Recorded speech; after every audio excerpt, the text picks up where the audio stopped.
Ja, guten Morgen. Heute verlassen wir leider diesen wunderschönen Stellplatz schon wieder. Aber wir fahren jetzt weiter nach Lissabon, beziehungsweise in die Nähe davon wie immer halt und auf einen Stellplatz, wo wir eigentlich eine Woche stehen bleiben wollten. Aber mal gucken, ja, wahrscheinlich machen wir das auch wie geplant, auch wenn das Wetter ab Mittwoch leider erst wieder schlechter werden soll. Aber wir schauen mal, wir hoffen, dass wir dann am Wochenende noch schönes Wetter in Lissabon haben.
Jetzt nach ca. 4,5 Stunden Fahrt für knapp 230 Kilometer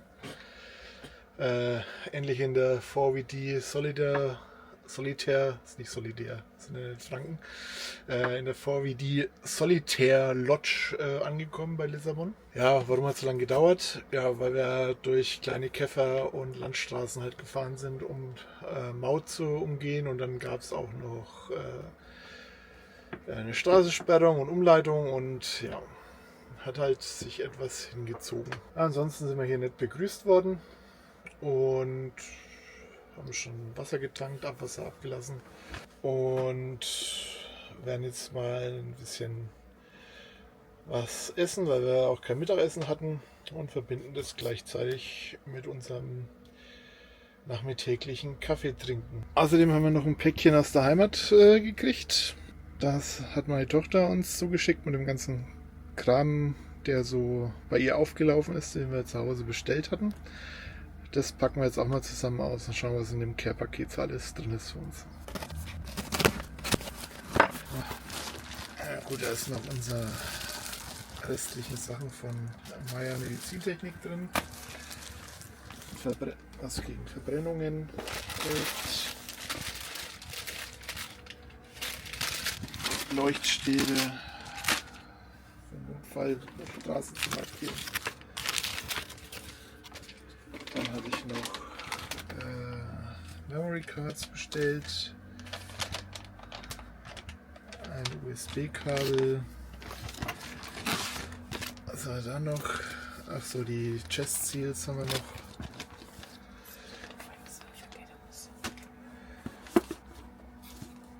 Das ist einmal Swarovski für die Dame. Jetzt nochmal ein Phone Mount für das Gimbal. Neuer USB Steckdosenadapter hier, die 12 Volt Dosen. Und ganz wichtig, weil die alten irgendwo verschlammt gegangen sind, Ohrstöpsel neue für mich zum Schlafen. Gut, das war's. Guten Morgen aus Lissabon. Guten Morgen. Wir starten heute unseren Tag hier in dem Stadtteil Belém. Hier gibt es auch ein maritimes Museum, glaube ich, aber nachdem wir gerade dran vorbeigefahren sind und die Schlangen gesehen haben, werden wir da nicht reingehen. Und ja, Museen sind jetzt eh nicht so unser Fall, mit einer Ausnahme. Vielleicht schaffen wir das später noch, aber da lasst euch dann überraschen. Das Museum ist da hinten. Schaut eher aus wie eine Kirche. Und ich weiß nicht, ob der Teil hier vorne auch noch dazu gehört. Oder ob das tatsächlich eine Kirche ist, aber das blende ich euch dann ein. So, und jetzt gehen wir mal dahin, wo wir eigentlich hier in Belém als erstes hin wollten. zwar zum Pastéis de Belém, dem Geburtsort einer kleinen Leckerei, die wir euch gleich zeigen werden. Und wir haben Glück, es gibt noch keine Schlangen um diese Uhrzeit. Wie man sieht, ist das hier für sehr lange Schlangen eingerichtet. Dann 2.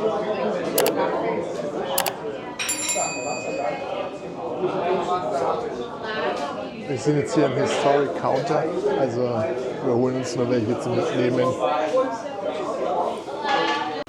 So, und da sind sie, die Pastéis de Belém, auch bekannt als Pasté de Nata. Schauen wir, was hier noch mit dabei war. Das sind wahrscheinlich für die Hände dann, oder? Nee, das ist irgendwie ein Pulver, das so drauf machen wahrscheinlich. Sind noch warm, wollen wir es gleich essen, oder? Ja, klar, essen wir die gleich. Ja. Dann warte, kannst du mal kurz halten mit?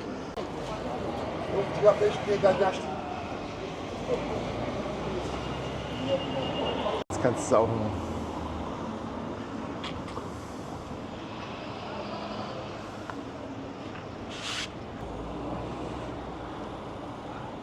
Mist.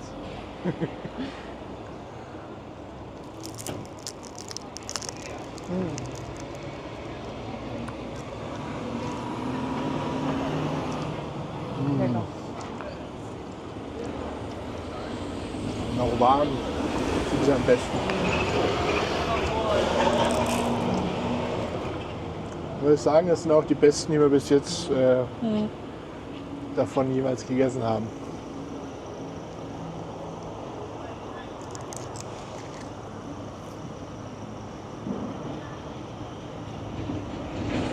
So, dann probieren wir mal doch mit Zimt und Zucker, so wie es was noch dabei war.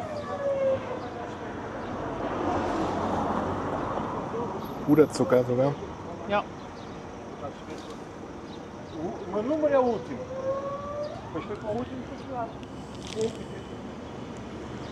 Ja. Mal einmal.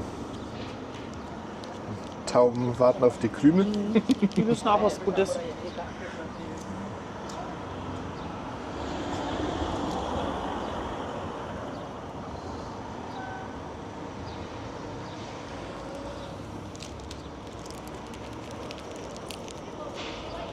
Kannst mir geben. Da ist noch was drin. Ne? So, Test Nummer 2.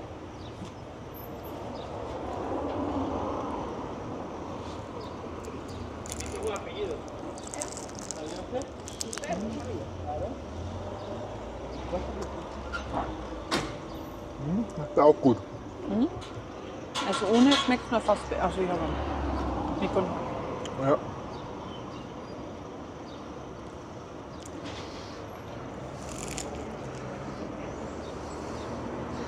Die Tauben warten auf die Krümel, die runterfallen, zwangsläufig beim Blätterteig.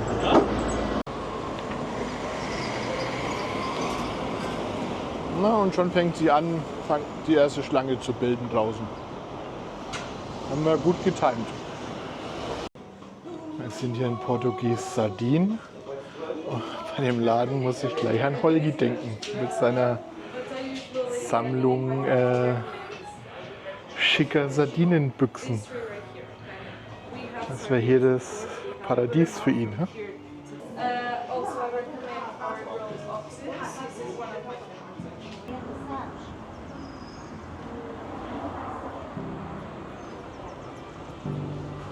Ja, ansonsten ist Belém hier ziemlich auf Tourismus ausgelegt, halt viele Touri-Shops, wo man sicherlich auch leckere Sachen kaufen kann, aber ja,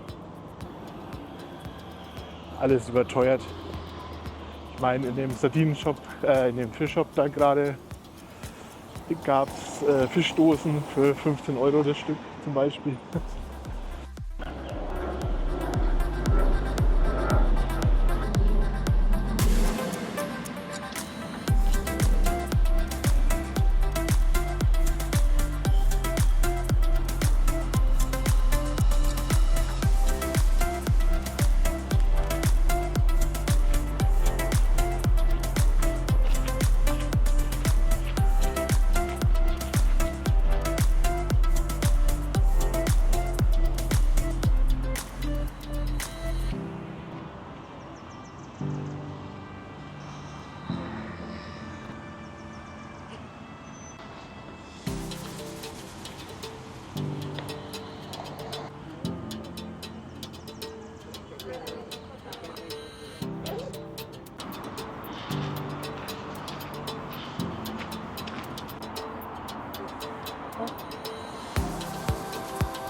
Wir stehen hier auf dem Dach des MAAT bzw. der MAAT Gallery.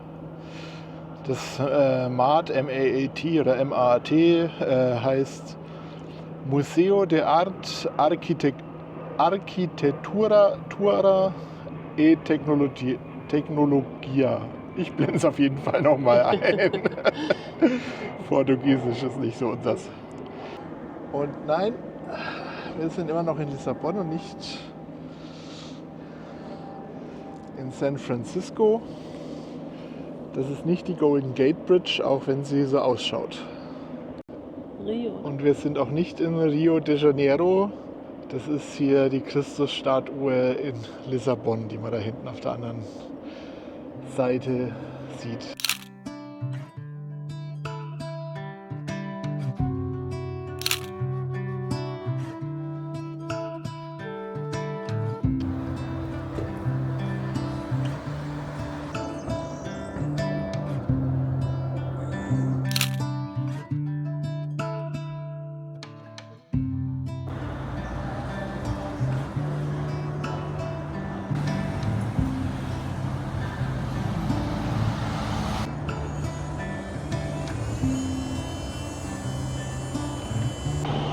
So, jetzt laufen wir direkt unter dieser gigantischen Brücke durch. Das ist ganz schön hoch.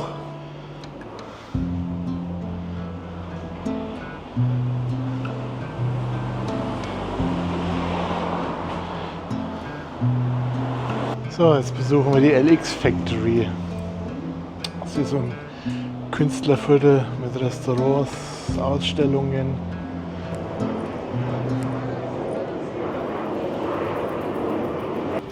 Ja gut, nicht nur Künstler, halt auch Geschäfte gibt es hier, Concept Stores.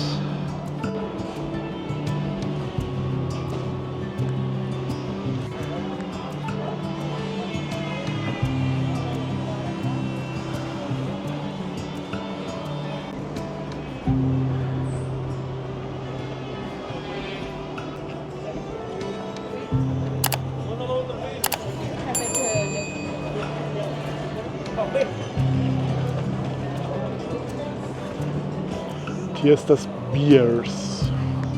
Save water, drink beer. Yeah.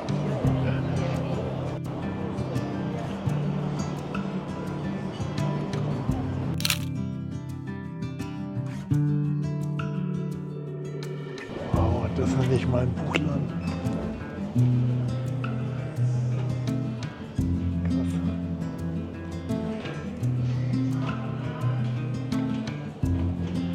Bücher, eine Bar.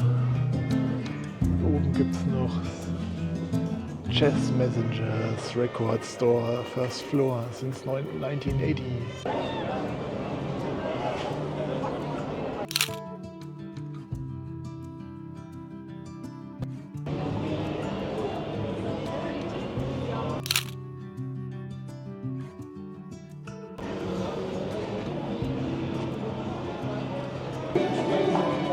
So, ich hoffe, man versteht nicht trotz der Musik. Jetzt wird sie gerade ein wenig leiser.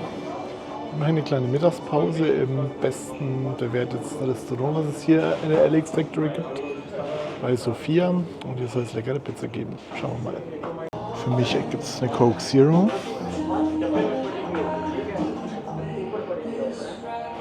Und Heike schlägt natürlich gleich wieder mit einem Prosecco Aperol Spritz zu.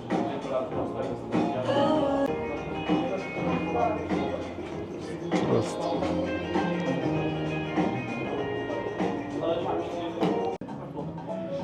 Pizzen schauen auf jeden Fall sehr lecker aus.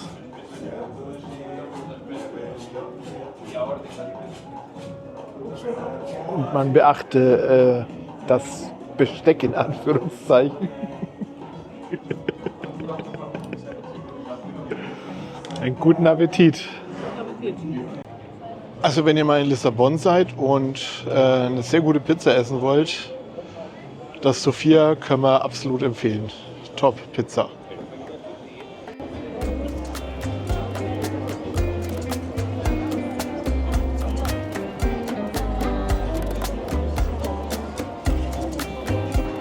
Ja, Heike kauft gerade noch was im Keramikshop ein. Ein paar Geschenke.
Wir sind hier gerade an der Eisdiele vorbeigekommen und hier gibt es Pasté de Nata als Eis. Das mussten wir natürlich dann auch gleich mal als Nachtisch mal probieren. Schauen wir mal, wie es schmeckt.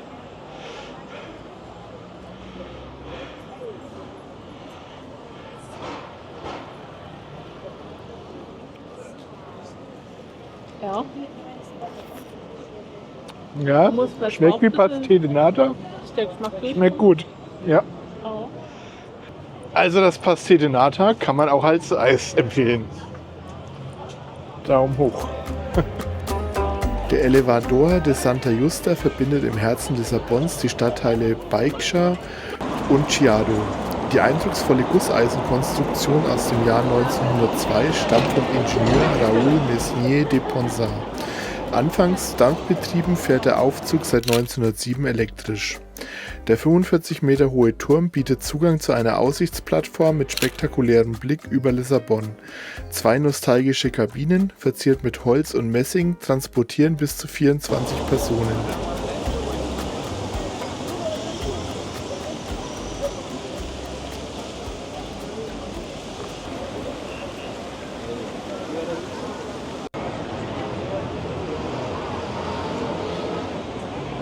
Ja, jetzt dürft ihr mal raten, was es in dem Laden gibt. Der Name gibt es ja eigentlich schon fast her, ne? Habt ihr auch Sardinendosen geraten? Dann habt ihr richtig geraten. Es gibt hier wieder mal Sardinendosen als Andenken. Es ist verrückt.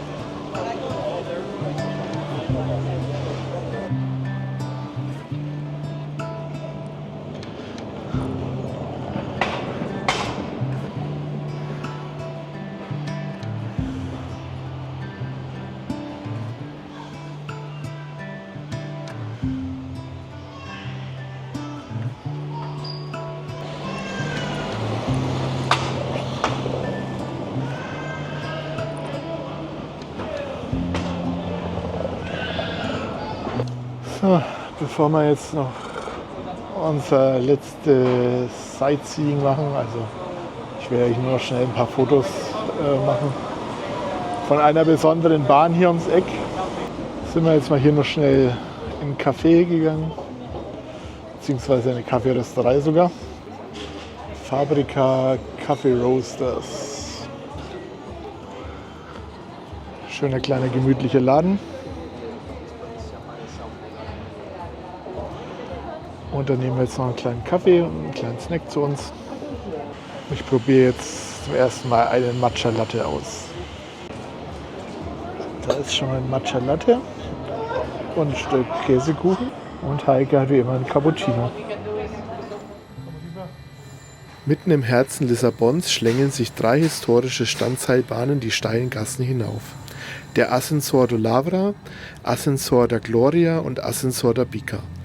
Seit über 100 Jahren überwinden sie die Hügel der Altstadt, angetrieben von unsichtbaren Seilen unter der Straße. Einst mit Wasserballast bewegt, fahren sie seit 1914 elektrisch und verbinden Tradition mit Technik. Heute sind sie nicht nur ein Fortbewegungsmittel, sondern lebendige Denkmäler. Zeitreisen auf Schienen sozusagen, die den Charme Lissabons spürbar machen. Wir sind hier bei der ältesten der 3 Bahnen, der Ascensor do Lavra, welche 1884 in Betrieb ging.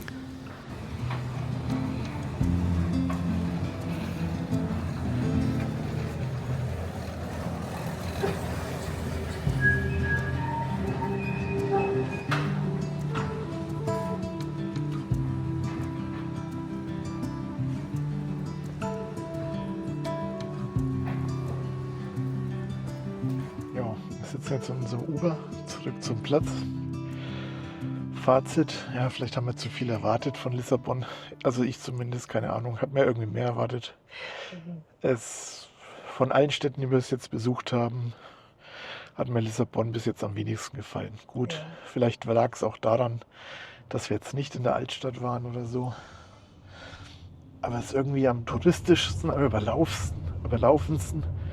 Vielleicht liegt es auch an der Zeit, wo wir jetzt hier waren. Ich weiß es nicht. Ja, außerdem ist es halt für unsere Art, eine Stadt zu erkunden, zu Fuß ziemlich ungünstig durch die ganzen Hügel.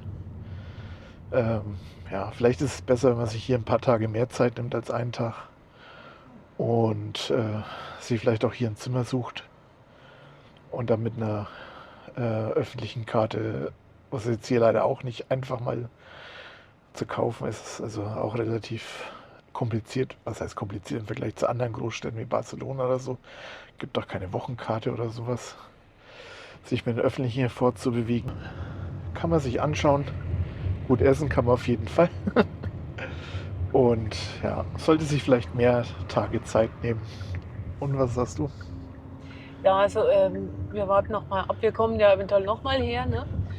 Und schauen uns die Altstadt an. Und also in jedem Fall hat man ein paar sehr interessante Dinge auch gesehen, wie diese Bahn, die besondere Bahn hier und den Lift. Also es war schon ein schöner Besuch, muss man sagen. Ja, aber im Vergleich zu anderen Städten halt, wie gesagt, noch viel mehr Tourismus, viel mehr Straßenhändler.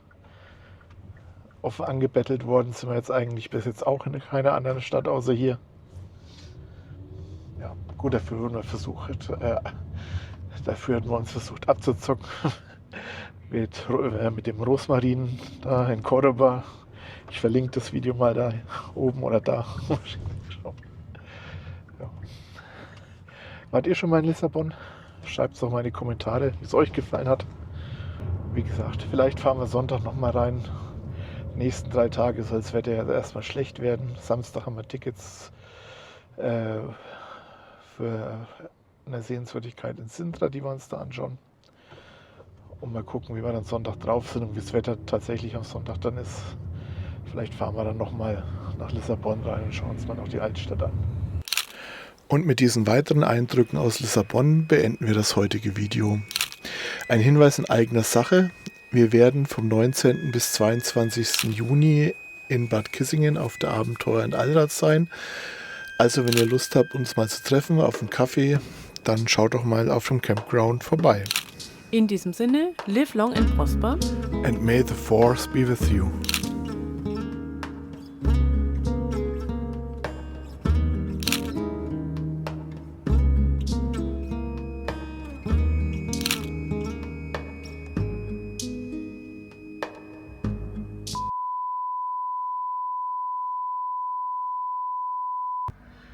USB, wie willst du noch rangehen? Ja, sieht man nicht richtig. Nee, nicht so hoch. Nicht so hoch. Runter.